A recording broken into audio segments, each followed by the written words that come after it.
হয়, মই নজৰুল আলী। মোৰ ঘৰ এংকৰবাৰী, পূব এংকৰবাৰী হয়। এইখন গাঁৱৰ মই এজন সমাজকৰ্মী হিচাপে মই পৰিচিত। লগতে মই সদৌ বিটিআৰ গৰিয়ামৰীয়া দেশী ছাত্ৰ সন্থাৰ কেন্দ্ৰীয় সমিতিৰ উপসভাপতি হওঁ। তো আসলে আমি বিগত দিনৰ ফালৰ পৰা আমি যিখিনি ইয়াত যুগ যুগ ধৰি আমি বসবাস কৰি আছোঁ, এই অঞ্চলৰ বিভিন্ন জাতি জনগোষ্ঠী শান্তি আৰু সম্প্ৰীতিৰ মাজতে আমি শান্তিপূৰ্ণভাৱে আমি বসবাস কৰি আছোঁ। আমাৰ কোনো ভেদাভেদ নাই। ইয়াৰ মাজত যোৱা পৰহি অৰ্থাৎ 22 তাৰিখৰ অনুমান 2:30 বজাত শ্বহীদুল ইছলামৰ ছাগলী লৈ এটা সূত্ৰপাত হয় আৰু ছাগলীটো গণবৰ্মন নামৰ এজন ল'ৰাৰ ঘৰত তাৰ খেতি খোৱা বুলি তেখেতে অভিযোগ দিয়ে। তো খেতি খোৱা বুলি অভিযোগ দি সেই ছাগলীটোক এনেকা বাটুলেৰে তাক মাৰে, আকৌ পাথৰেৰে মাৰে। তাৰপিছত পিছফালে ভৰি দুখন ধৰি গচকি দিয়ে, আকৌ ঠেকেচি ছাগলটোক মাৰি মৰা ছাগলটো লৈ আহি শ্বহীদুলৰ ঘৰৰ সন্মুখত আহি পেলাই দিয়ে। তো তেতিয়া শ্বহীদুলৰ ভাই ককাই যিখিনি ওচৰে পাছৰে সিহঁতে বহি আছিল, তো গৰমৰ দিন গাছৰ ছাইৰ তলত বহি থকা অৱস্থাত যেতিয়া ছাগলীটো লৈ আহি যেতিয়া দোল মাৰি পেলাই দিয়ে, তেতিয়া চমিদুলে আৰু জয়নাল আবেদিন আৰু জাহিদুল তাতে উপস্থিত আছিল। তেখেতে মাত লগাইছিলে যে এইটো কাৰ ছাগল, কিয় এনেকৈ দলাই দিলে। তাৰমানে তো শ্বহীদুল ইছলামৰ ছাগল হয়, তেখেতে যিটোতো আমাৰ ছাগল। তো দলাই দি সিহঁতে মানে অলপ দাদাগিৰি টাইপত গুচি যাই আছে। তেখেতে কৈছিল যে ছাগলটো এনেকৈ কিয় দলাই দিলোঁ, কাৰণ মোৰ খেতি খাইছে। আৰে খেতি খাইছে যদি ভাই তেনেকৈ মাৰিব পাৰে নেকি? তো এটা মানে ইফাল সিফাল কথা যুক্তি তৰ্কৰ মাজত সিহঁতে ভাই ককাই 4-5জন ওলাই আহিছিল। তাৰমানে জং লাঠি এইবোৰ বস্তু আমি প্ৰত্যক্ষ কৰিছোঁ, ৰাইজে প্ৰত্যক্ষ কৰিছে। তো ইয়াতে বস্তুখিনি যেতিয়া সূত্ৰপাত হয়, তেতিয়া আমি তাৎক্ষণিকভাৱে আমাৰ যিটো কাজলগাঁও লোকেল থানা হয়, এই আৰক্ষী চকীৰ ভাৰপ্ৰাপ্ত আৰক্ষী বিষয়াক আমি ছেকেণ্ড অচিক আমি কথাটো সংযোগে আমি ইনফৰ্ম কৰিলোঁ যে ছাৰ জাগাত এটা দুটা সম্প্ৰদায়ৰ মাজত এটা মানে গণ্ডগোল সৃষ্টি হৈ আছে, পাৰিলে তৎক্ষণাৎ এটা পাৰ্টি পঠাই দিয়ক। তো ছেকেণ্ড অচি ছাৰ মহোদয়ৰ লগত আলোচনা কৰি তাৎক্ষণিকভাৱে এটা পাৰ্টি ইয়াত পঠাই দিয়ে।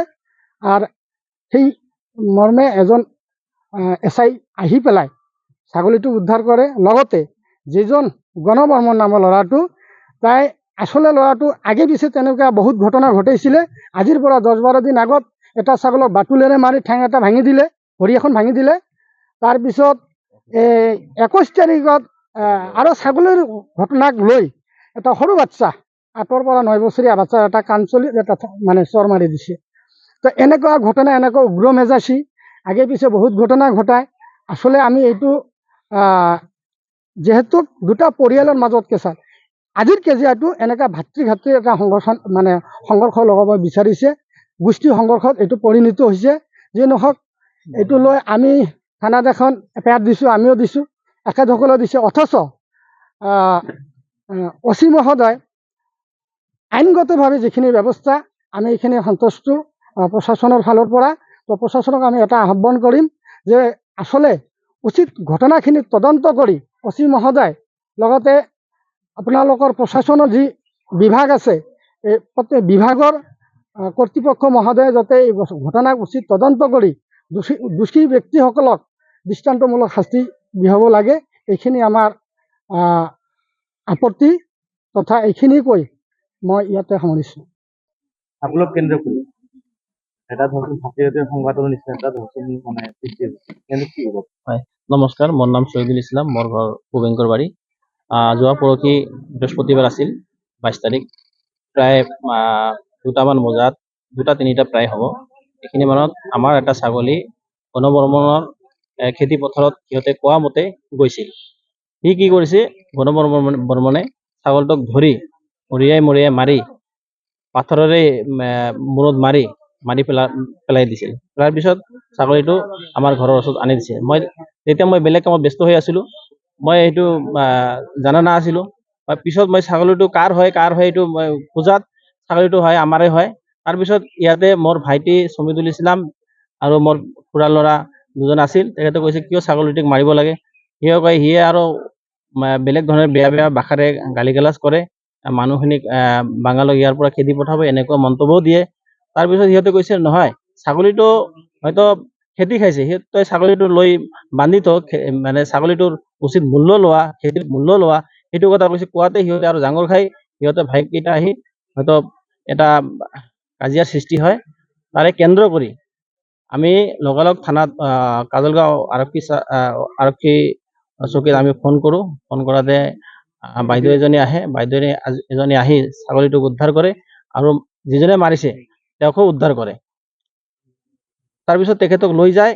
পিছত ছাগলীটো মৰাৰ পিছত কালি যিটো ছাগলী আমি থানাত দেখিম বুলি সিহঁতক ক'লো, ছাৰক ক'লো, ছাগলীজন বেলেগ এটা ছাগলী লৈ আহিছে। আগৰ যিটো ছাগলী সেইটো ছাগলী নহয়, এইটো ছাগলী আমাৰ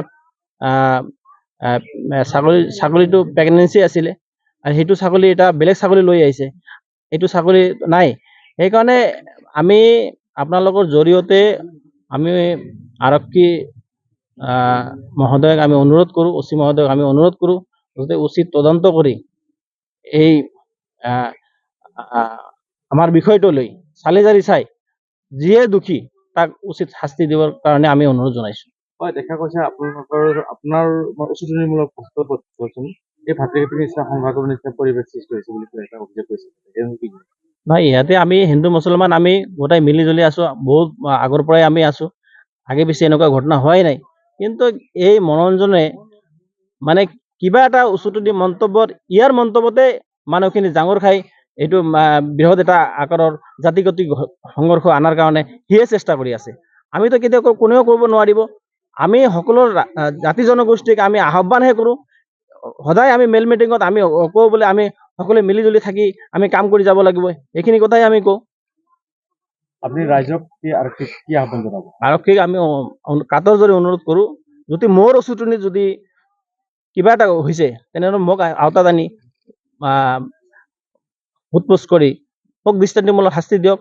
আৰু যদি মনোৰঞ্জনে কৰি আছে বা গণই কৰি আছে তেনে গণক উচিত তদন্ত কৰি দৃষ্টান্তমূলক শাস্তি দিবলৈ মই কাটৰ জোৰে অনুৰোধ কৰিছোঁ। আৰু ৰাইজক মই অনুৰোধ কৰোঁ, আমি হিন্দু মুছলমান এইখন অসমত বসবাস কৰি আছোঁ, আগৰ পৰাই বসবাস কৰি আছোঁ, এতিয়াও যাতে আমি শান্তিৰে বসবাস কৰিব পাৰোঁ।